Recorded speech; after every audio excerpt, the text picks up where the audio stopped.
Teachers are having a tough time in the classroom because it disrupts the students.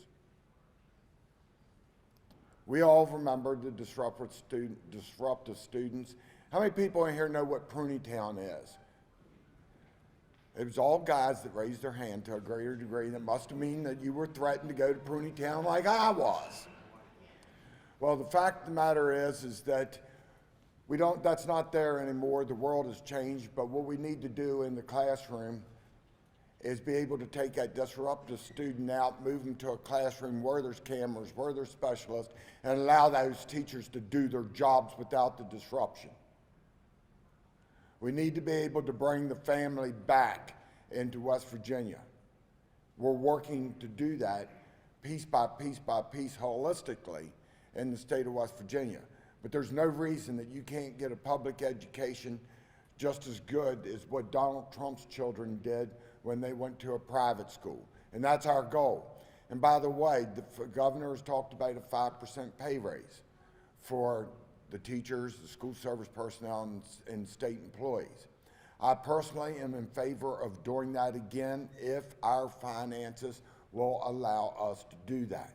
That will mean that there's been a 5%, a 5%, a 5%, a $2,350 of one-time bonus, and then a 21.25% reduction on their personal income tax, which that can be equated into pay, cash in your pocket, and then the personal property tax on your automobile being gone. Now, this is all part of the component of the message that I'm trying to convey to you this morning, that what we need here in the state of West Virginia, when we're attracting these businesses in the way we are, it's an educated, drug-free workforce. So, another piece of legislation, and this one's near and dear to my heart, will be, and I'll be a sponsor, and it's rare that you ever see me, since I've become Senate President, being a sponsor on a piece of legislation. But this one I will be. And that is that I want to see capital punishment for the illicit manufacturing and the wholesale distribution of fentanyl. Ladies and gentlemen, there is a problem in the state of West Virginia when marijuana, over 70% of it that gets tested has fentanyl on it. That's a problem. Do I think anybody will ever be put to death in the state of West Virginia? I doubt it. But what we're wanting to do is send a message out to these animals that are selling this and manufacturing this: stay the hell out of West Virginia. That's the message, to stay out of West Virginia. And when you're doing that, you're making it a clear message to our youth and everyone else that we're serious about getting the drug crisis under control in the state of West Virginia.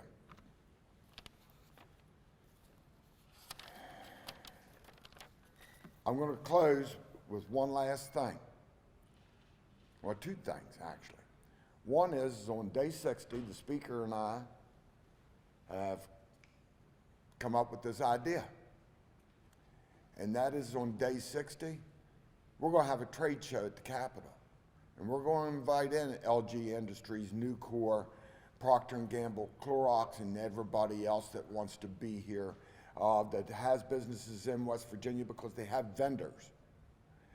And they have, we want corporate America to know that West Virginia's in the game.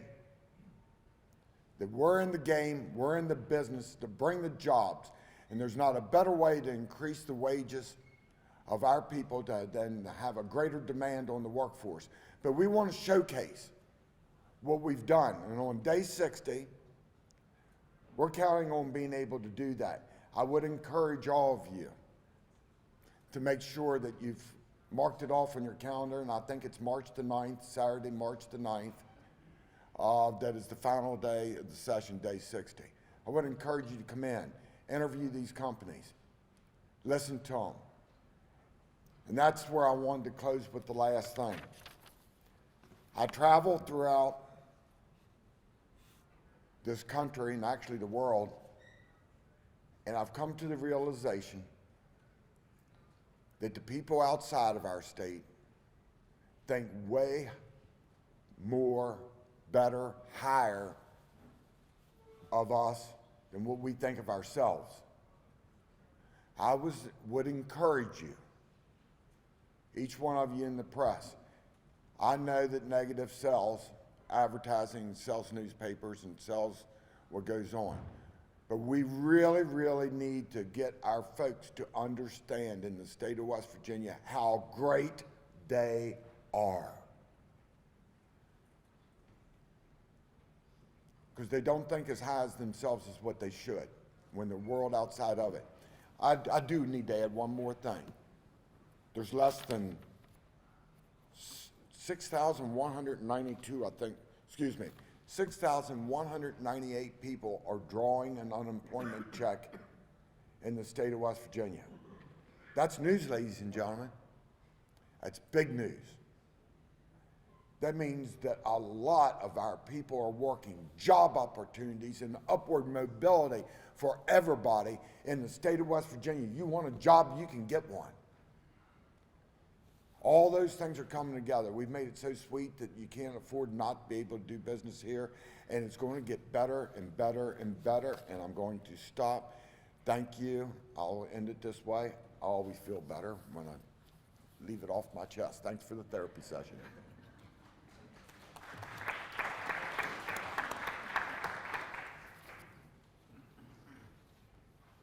Thank you, President Blair. And there's no doubt economic development, job creation, passion for the people of West Virginia. All three of these, I've seen them firsthand, travel the country and the world, telling the story of how great West Virginia is and why they should do business here. So thank you, President Blair, for all you've done with that. Next up, Roger Hanshaw, Speaker Roger Hanshaw from Clay County. He was first elected back in 2014.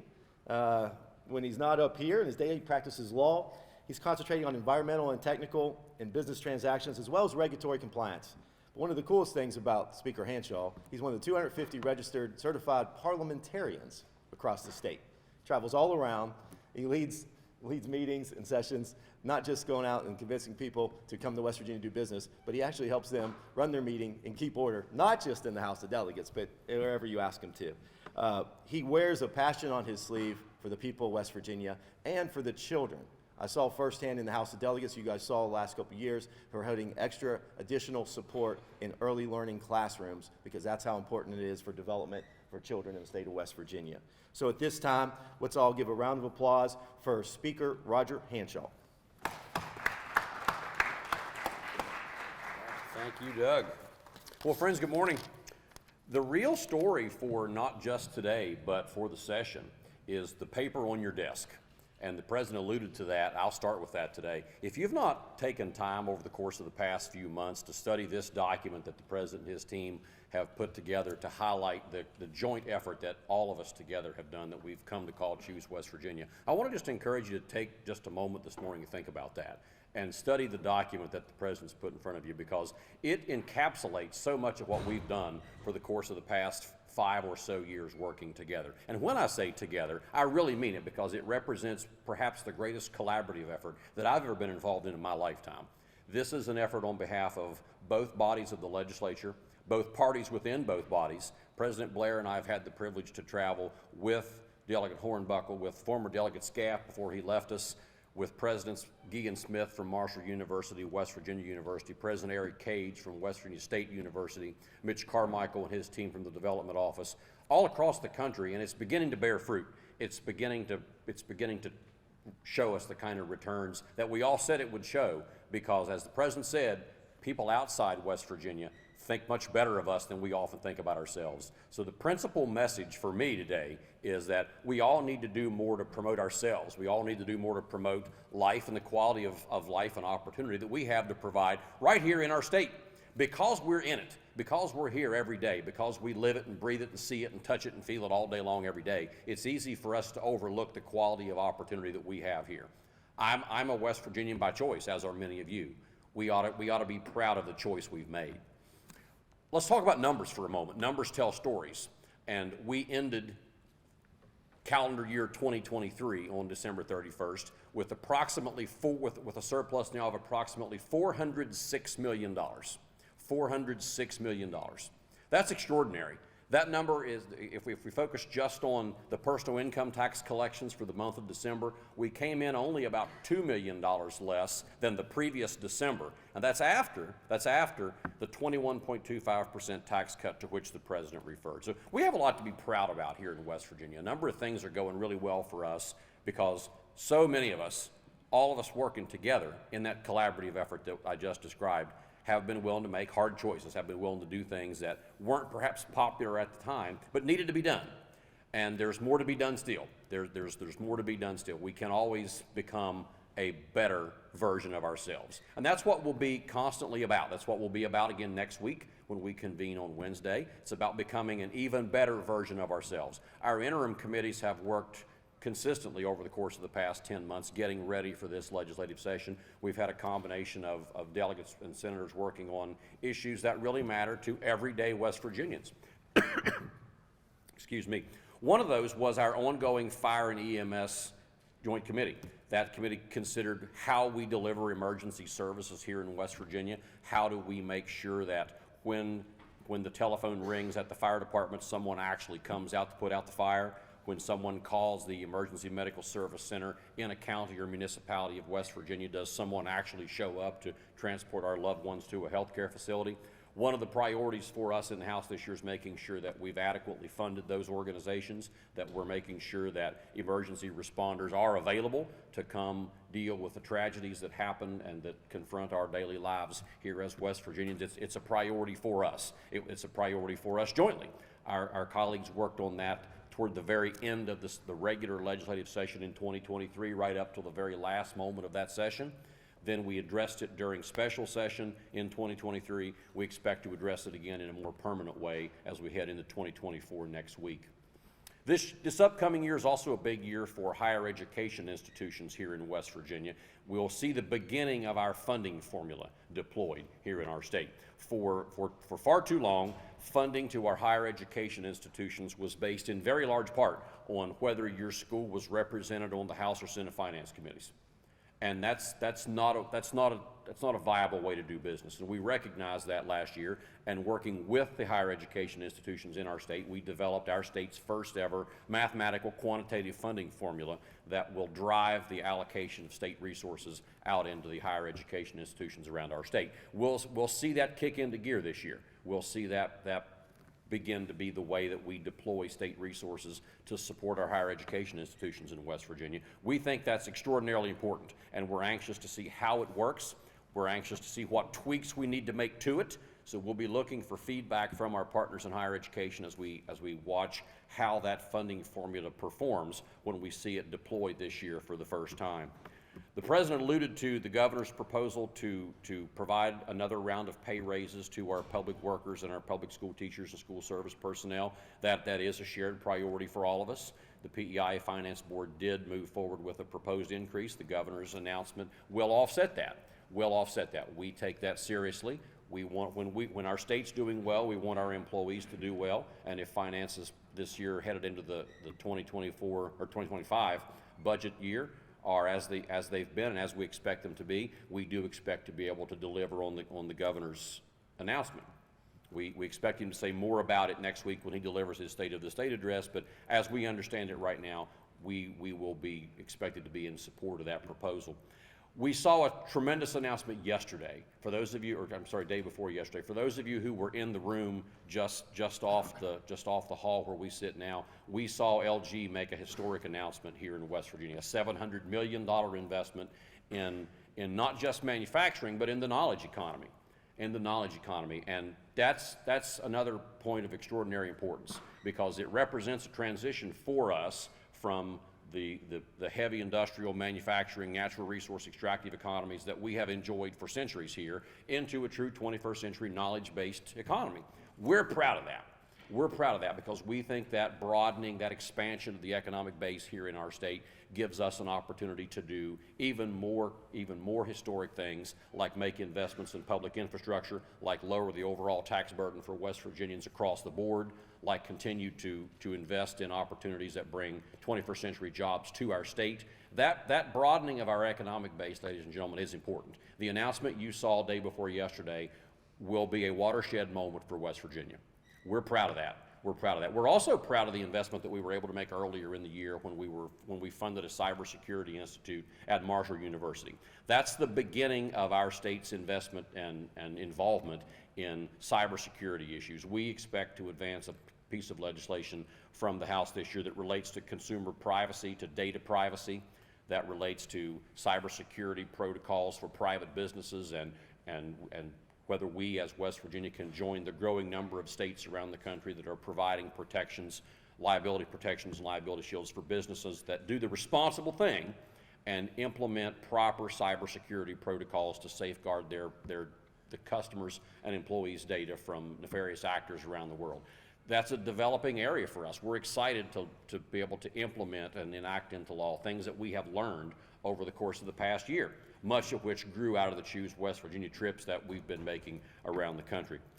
We took a historic step to bring forward the compensation package for our uniformed correction officers in 2023. That was the right thing to do. It needed to be done, and the work's not finished there. We have other workers who are involved in the management of those facilities every single day who don't wear the uniform.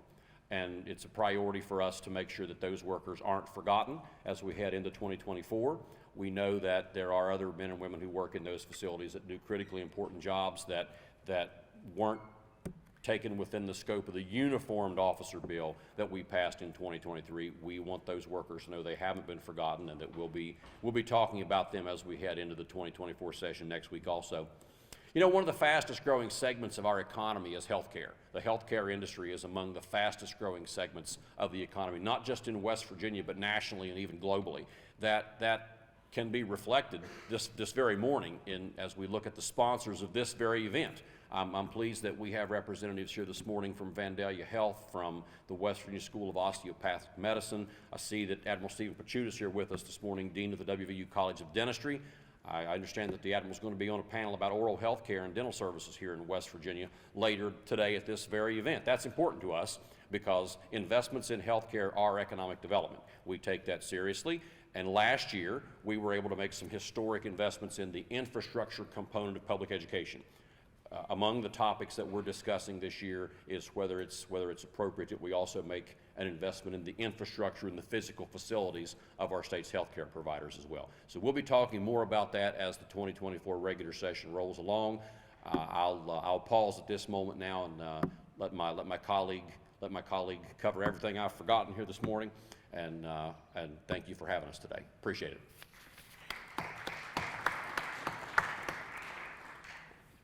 Thank you, Speaker Hanshaw. One thing I failed to admit is Speaker Hanshaw prides himself in he just loves good ideas.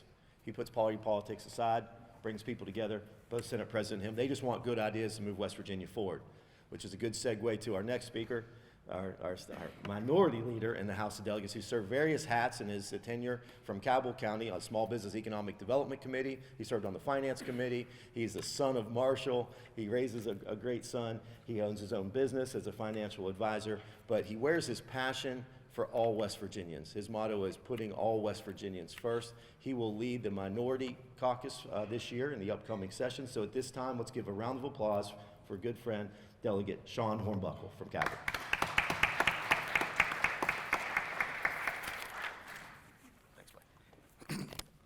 Thank you, Doug. And thank all of you for being here this morning. So glad to be here, be invited. I want to thank the speaker. I really appreciate everything that you said. It comes from the heart. Both he and the Senate President, they started off with the Choose West Virginia. I don't know if I can say it much better than my speaker did, but that is about being together. I'm so grateful that he invited me to be a part of that select group. And there's something beneath that, if you look underneath the hood.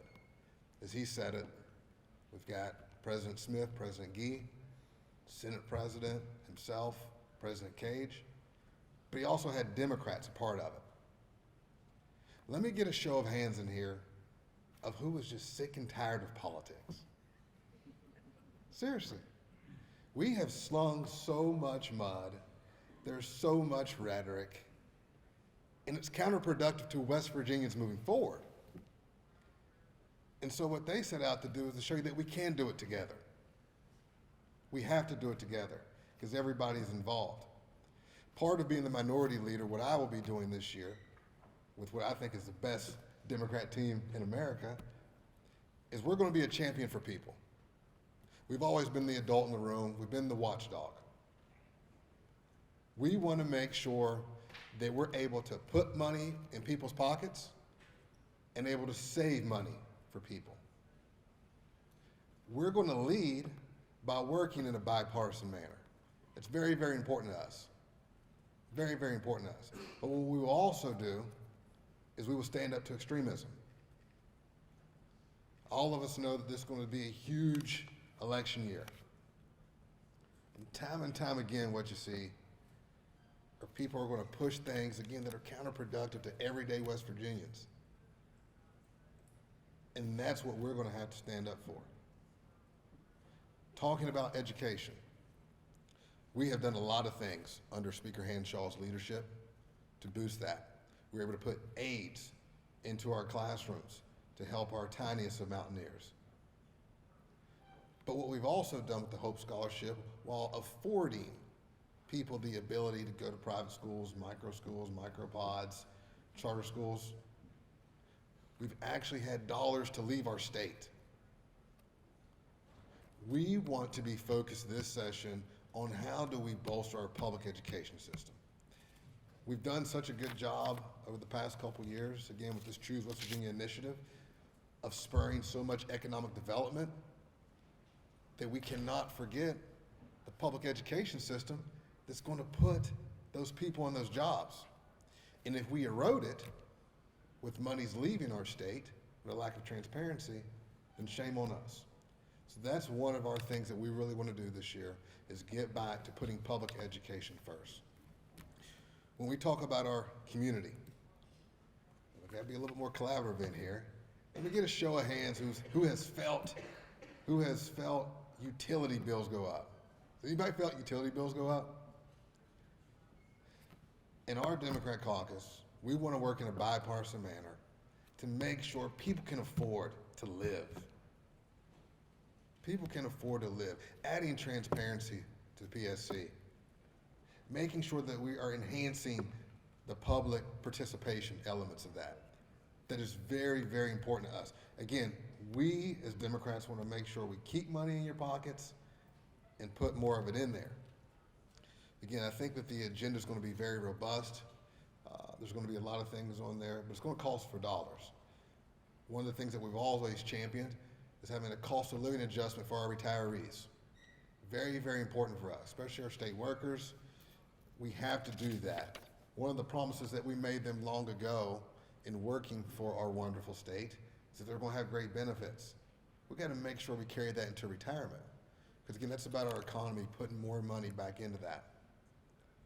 Talking about the economy and all these great jobs that are coming. The number one thing is childcare. Can we afford childcare? We've got to make sure that people have the ability to go get these great jobs. Can they pay for it? Can they keep their children there and learning? Very, very near and dear to our heart. Again, some of these big ticket items, we believe, because the people of West Virginia have said that they want it, it polls well into the 60s, we're a believer in adult use cannabis. That is something that we can have in our toolkit to help pay for items as we go down this journey in moving West Virginia forward. Healthcare, again, we are growing that. We've done a phenomenal job at putting in infrastructure around the state, but let's not forget, we want to make sure that we also protect women's health care. Very, very important to us. And so I will sort of wind this down that, again, at the end of the day, we want to make sure that we are first putting people. We got to put people first. If it doesn't benefit the people of West Virginia, that's when we're going to stand up. We also want to make sure that people are able to afford a good life here in the Mountain Mama. So I thank you all for being here and excited for the session.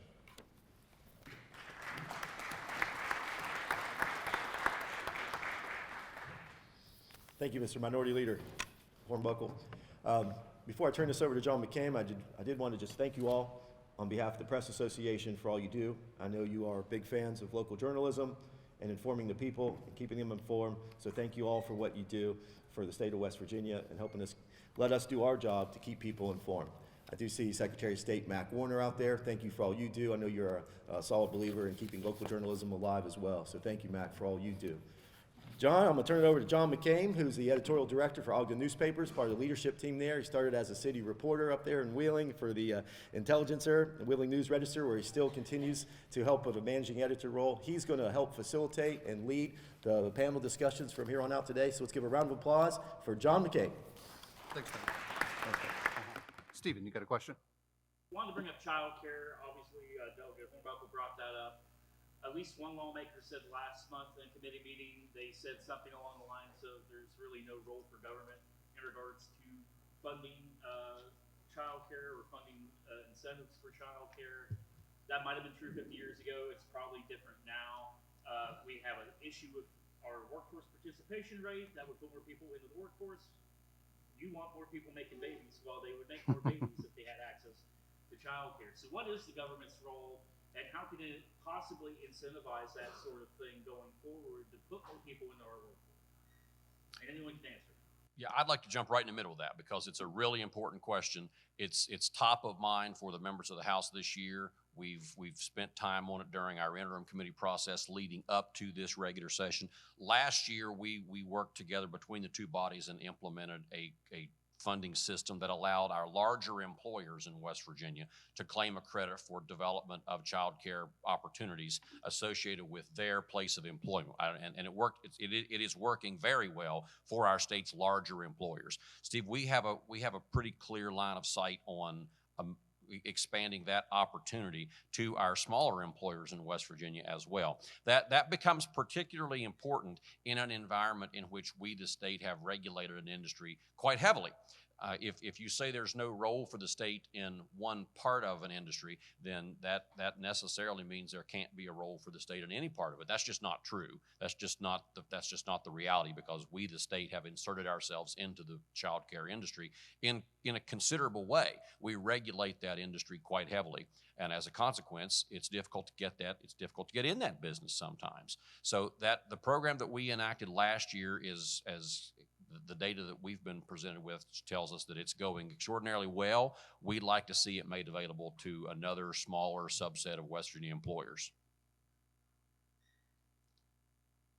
Good job. Mark? Morning, everyone. I guess our mic's not working, so I'll be loud.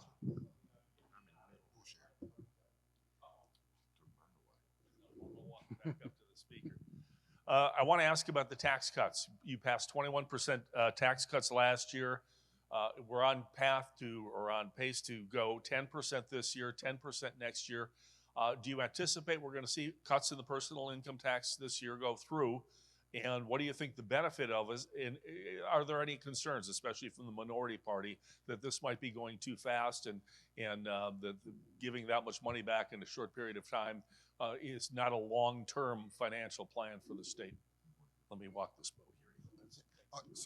Thank you, Mark.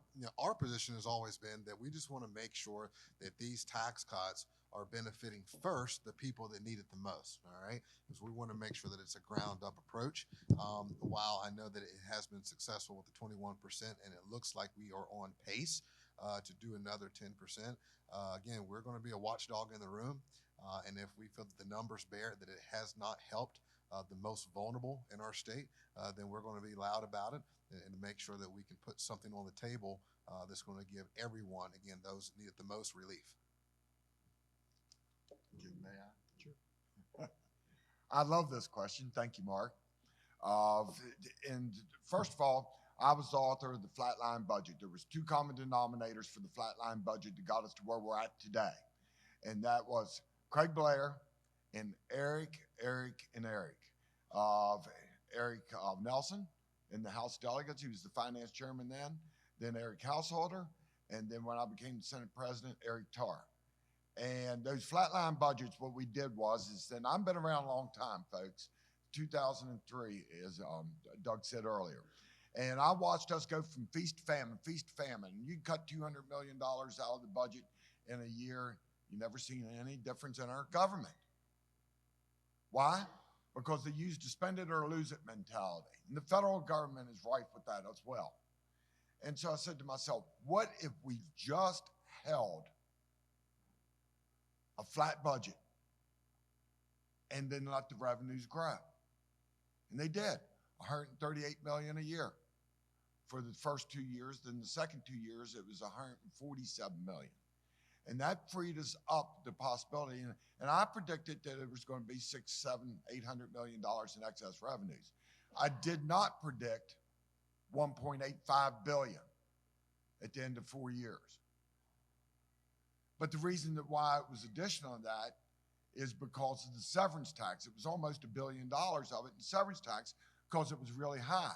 And by the way, ladies and gentlemen, right now, even though our severance tax so far for this year, last month it was 11 or $13 million over the revenue estimates. For the year right now, it's $33 million under. We're not calculating the severance tax in anymore. We're getting it right on how we manage our budget. And when you squeeze these agencies, what you do is you find efficiencies. You find the problems that need to be solved, like corrections.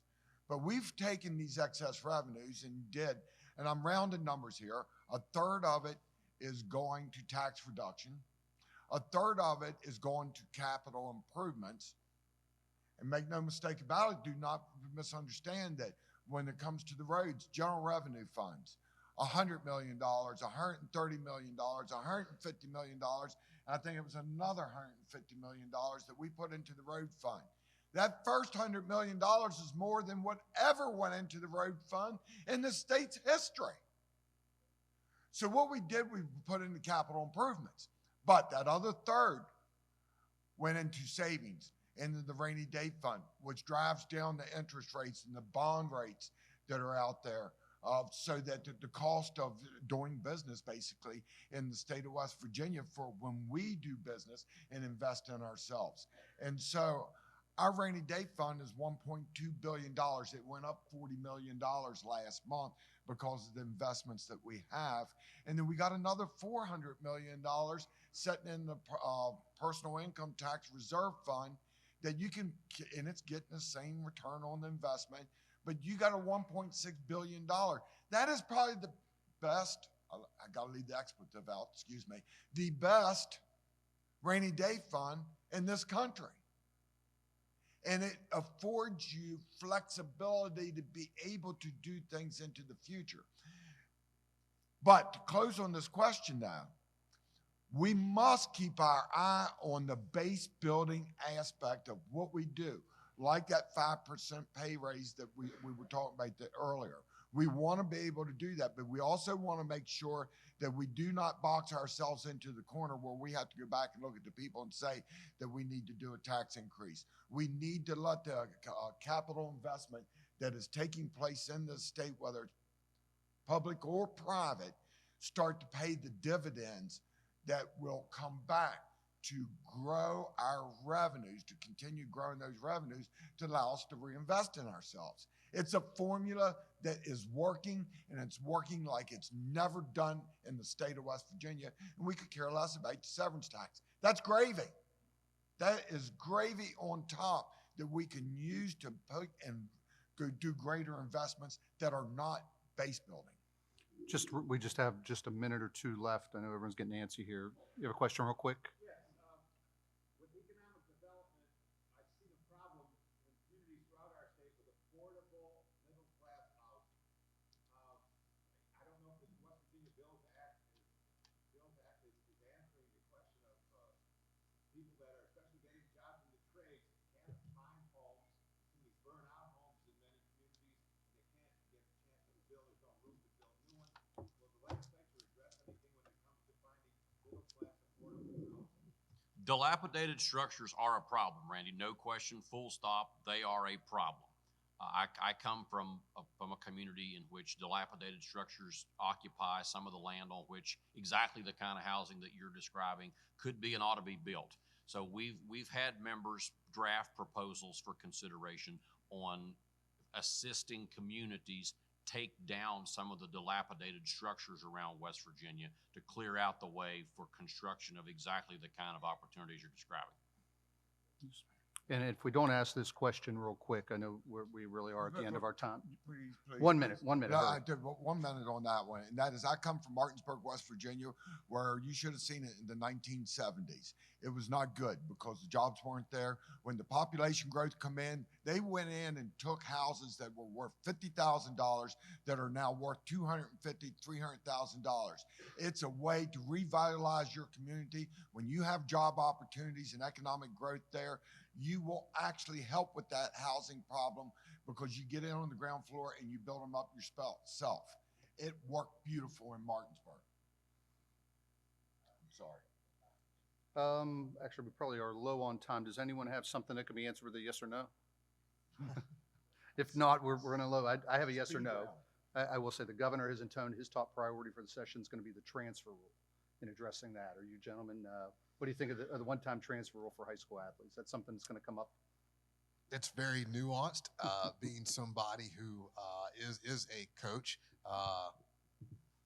we cannot have a knee-jerk reaction. I think that what we have done has gone too far, but I also think where we were was not conducive to our student athletes being able to pursue opportunities. So we have to find a middle ground.